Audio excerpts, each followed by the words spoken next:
Vidhammer Fantasy. Welcome back to Vidhammer. I'm Spudlow, and in this video I'm going over a 2,500 point engagement between the Skaven and the vampire counts. This is a preparation for Crucible 3, and our scenario is Death and Glory. It's just like Blood and Glory, but the game doesn't end when you break your opponent. You just get extra points depending on what turn it happens in. For our terrain pieces, we have a normal hill, a level 1 house, a mysterious forest, and a mist-wreathed swamp.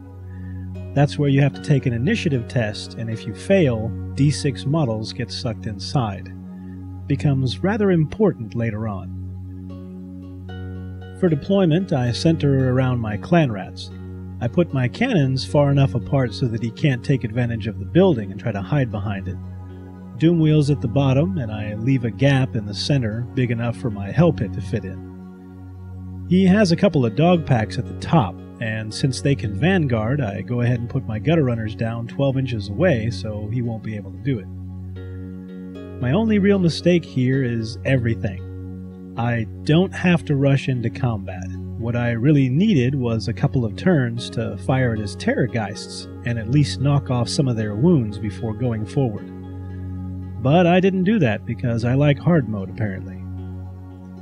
His line is fairly compact. He's got several dog units scattered around.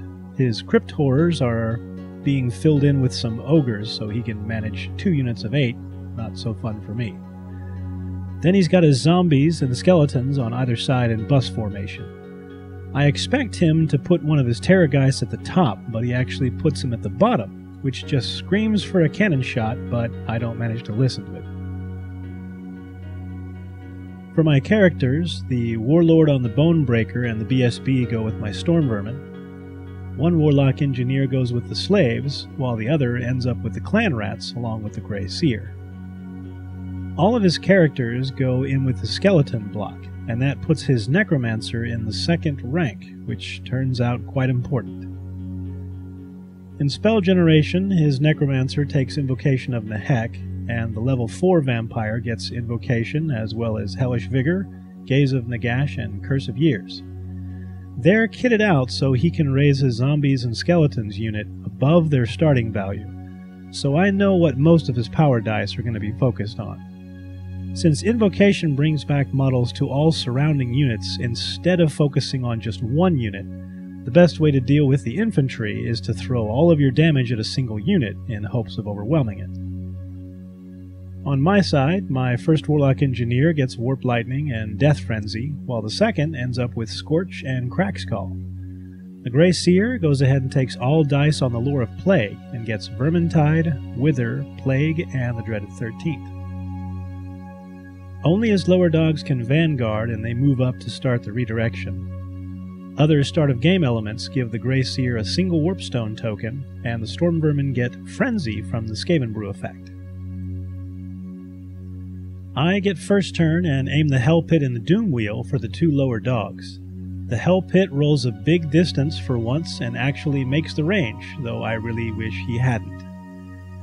Magic is 8 versus 6, and I use my first 2 dice for Warp Lightning on the Crypt Fiends for 3 wounds. Then I use the last 6 for dreaded 13th on the Skeletons, but the spell fails. For shooting, the Gutter Runners kill off 1 dog unit, while the Warp Fire Thrower hits the lower one for 3 wounds. I shoot both Warp Lightning cannons at the Skeletons, which is a big mistake. I should have fired at the double Terrorgeists, but oh well. The first hits for 11 wounds, but the second one only gets a strength 2 and fails. Finally, a shot from the Doom Rocket needed to get 21 inches, but I end up only rolling 14. Complete miss. Then in combat, the Hell Pit kills the dogs and overruns into the zombies, standing right in the middle of the swamp. This is horrible. Units have to pass an initiative test or D6 models are lost. If I fail once, the Hell Pit's dead. It's gonna take at least 2 entire turns to try to chew through the zombies, and that's if nothing else joins in. So the Hell Pit is effectively gone. I'm getting nothing for it. The upper dogs charge the giant rats, which flee. The lower dogs charge the Warp Fire Thrower. I go ahead and stand and shoot, but it only kills off 1 dog. Lower dogs make the charge range, but the upper ones fail and only move 4. Terrorgeists move behind the Doom Wheel. I know the Doom Wheel is dead. It's only leadership 7, so unless he rolls really low twice, it's gone, and that's a big hit, since that's one of the few things on my side that can actually kill those Terrorgeists. Magic is 12 versus 8. He uses 3 for Gaze of Nagash, which hits the clan rats for 1. We roll for the forest and get a 6, so it's a wildwood. Then we go back and roll for the initiative test on the hell pit and the zombies, but it passes. Then he uses 4 dice for Invocation of Nehek at the 12-inch level, but I dispel with 4 of my dice. Then 4 more for another attempt at Invocation, but that one fails since it's his Necromancer and he only gets a +1. His last die, he tries to use a bound item, but I roll all the rest of my remaining dice and go ahead and dispel it. In shooting, his first Terrorgeist screams at the Doom Wheel and kills it. Knew that was coming. The second screams at the Warp Fire Thrower and kills it, but that thing was dead anyways. For combat, the Hell Pit does 13 wounds, the zombies don't get any, and I do 10 more in Crumbling. It's nice, do 23 wounds, but still it's not going to help you, because the Hell Pit takes his initiative test and fails and dies. On to turn 2, I have the Storm Vermin charge the Lone Dog. This is another big mistake for me. Sure, it gets me further across the table, but I have to overrun since I'm frenzied, and that's going to put me in a horrible position. And the giant rats rally. Magic is 7 versus 4. I use 3 for Plague, and he dispels this with all 4 of his dice. This was really the important spell, and I could have tried 6 dice on this, but if I didn't get Irresistible Force, he was just going to use his Dispel Scroll on it anyway. I use 2 more dice for Warp Lightning on the skeletons, and I get 6 wounds. Then 2 for Death Frenzy on the slaves. His only chance to cancel this spell is when it's cast, so he uses his Dispel Scroll on it. Even though it's a bummer that I didn't get the spell off, since my assassin is in there with the slaves, I was fine with it because I just pulled out his Dispel Scroll with 2 dice. That was probably the only good thing that I did this entire game. Shooting, the Gutter Runners hit the dogs for 3 wounds. Both Warp Lightning Cannons go ahead and take the double shot on the Terrorgeists, but the first one sticks in the ground and the second one manages 4 hits on one of them. The Storm Vermin kill off the dog and overrun 8 inches out into no man's land. They can't do any good over there. Don't know what I was thinking. I wasn't, basically is what it was. Over to the Vampire Counts. The Crypt Fiends charge into the giant rats. The upper dogs charge the other giant rats, and I have them go ahead and flee. The Central Terrorgeist charges the clan rats with the general in it. This was just horrible positioning in the unit on my behalf. I've got to flee with that unit, or the Terrorgeist is going to direct all of its attacks into my Grey Seer, and it's going to die. So I flee, and he attempts to redirect into the flank of the Storm Vermin, but it fails. Magic is 8 versus 4. He uses his first 4 for Invocation of Nehek and gets Irresistible Force. He gets back 11 zombies and 9 skeletons. Loses the remaining dice in the backlash, and the caster takes a wound. He only got off 1 spell with 8 dice, so I shouldn't feel too bad, but bringing back 9 skeletons just hurts my already failing plan way too much. Then to shooting, the Terrorgeist screams at the Warp Lightning Cannon and kills it, and the second Geist hits the Storm Vermin for 1 wound. Then the Crypt Fiends kill the giant rats and reform as their combat.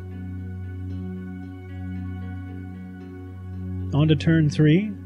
I have the slaves charge the skeletons. I want to have that assassin kill that vampire, but that doesn't end up being as awesome as I would hope. The Gutter Runners charge the rear of the dogs since I wasn't sure if they'd kill them off in shooting. The Storm Vermin restrain since they would need to roll double 6s to clip the back of the corpse cart. Clan rats keep running 10 inches. Other giant rats run off the board, and I go ahead and have the Storm Vermin reform to face through the swamp. This is another stupid decision by me. I could have marched them around the zombies or reformed and moved them up to get them closer. With the zombies facing the other way, I had a turn to do what I wanted. I've just got to stop playing like that. Magic is 11 versus 8. Use 4 for Death Frenzy on the slaves and get Irresistible. A bunch of slaves, some skeletons, and a wound on the Banshee in the backlash. If I hadn't gotten the Irresistible, he would probably have dispelled it, and I would have had to cast Plague on that combat. But with the Grey Seer fleeing, I actually couldn't. So it worked out for the best, I guess. In shooting, the Warp Lightning Cannon shoots for the Terrorgeist, but only gets a Strength 6 and fails a wound. For combat, the Gutter Runners kill the dogs. I try to restrain, but they go ahead and run 12 inches instead, as they love me so much. Because of the Corpse Cart, and the fact that he got off a spell that affected it, the skeletons are now always strikes first, and I forgot to have my assassin drink his strength potion. I still have to have the assassin pop out though this round, or he'll die, because the Warlock Engineer will get killed, and the unit will lose the Warlock Engineer's leadership bonus, and they'll break and explode. So the assassin comes out of hiding and attacks and actually kills the Vampire General, who fails to cause any wounds in return. But this is when I find out that the army gets to use any remaining caster with the lore of vampires as the new general. That was my whole purpose of charging in there, was to kill off the army's general. Oh well. The Banshee screams, but it should have actually happened in the shooting phase, and manages 1 wound. 4 slaves and 2 skeletons die, and I lose the combat by 2, but pass the break test, even though I'm not stubborn. 2 slaves die to Death Frenzy, though this shouldn't have happened, since I lost the combat and subsequently didn't have Death Frenzy anymore. 2 more die to forest attacks, and there should have been 1 round of crumbling here before the Necromancer took over. Unless I'm mistaken, I believe that's how the Vampire Count book works now. On to the Vampire Count's turn. I have my assassin drink the strength potion. Then the Terrorgeist charges the Clan Rats, who run another 10 inches, and he redirects into the Warp Lightning Cannon, but fails and only moves 3. That might live another round. Magic, he rolls Snake Eyes. This is the savior. He uses 2 dice for Invocation of Nehek, but it fails. It buys me a little bit of time. I think I might be able to do something. Then in shooting, or screaming, the Banshee screams into the slaves, gets 1 wound, and the Terrorgeist screams for 3 more. Back into combat, the White King issues a challenge, and my assassin accepts. I'm thinking, yeah, this is the one-shot kill for this guy. Assassin gets 4 hits, multiply into 8 wounds. And then he makes me take the late fear test, and I fail it. We gotta redo the challenge, and now the assassin only gets a single wound. I just rolled like crap the second time. White King does 1 wound in return, but that's all the assassin had left, and he dies. Rest of the combat, I take 7 wounds, and I only do 1. I need Snake Eyes, fail, slaves explode, 2 wounds to the skeletons, 1 to the Crypt Fiends, and even 1 to those poor sick-ass Gutter Runners. On to turn 4.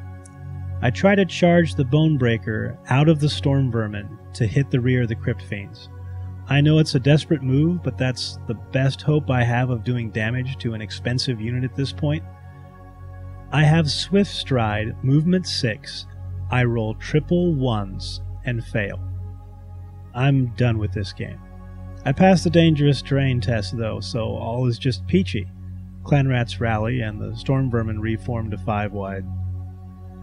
Magic's 4 versus 4 on his channels. I go all 4 dice for Crack's Call. I roll 2 of the dice as 1s, so it's an easy dispel for him. Warp Lightning Cannon shoots for the Terrorgeist and hits its strength 2. Manages to wound, and he gets the regen save.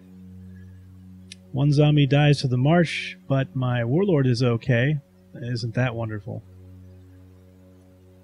Over to the Vampire Counts. Crypt Ghouls charge the Gutter Runners, but they fail.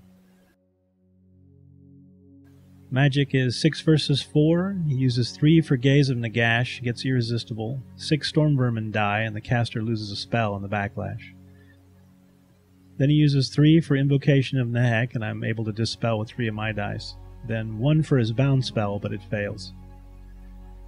In shooting, the Terrorgeist screams at the Bonebreaker, gets exactly 4 wounds, kills it off.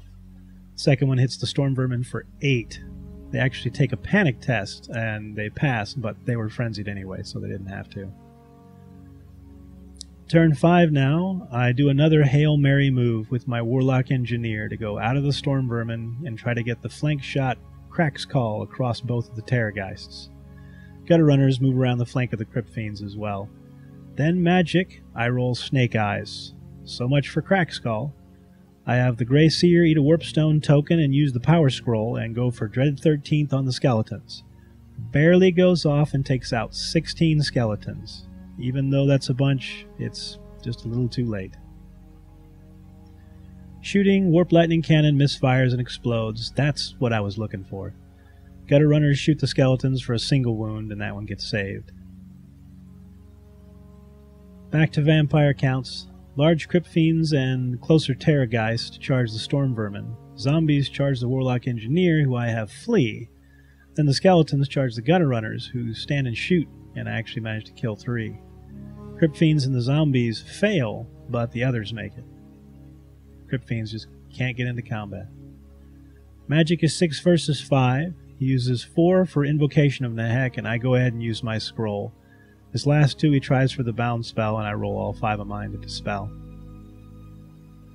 On to shooting, where the Terrorgeist screams at the Warlock Engineer, and does kill it, even though it is just barely. Banshee screams into the Gutter Runners for 3 wounds, and the other Terrorgeist screams at the Storm Vermin for 6 more. Combat sees the Gutter Runners failing their terror test, failing to wound, and getting hacked down and overrun.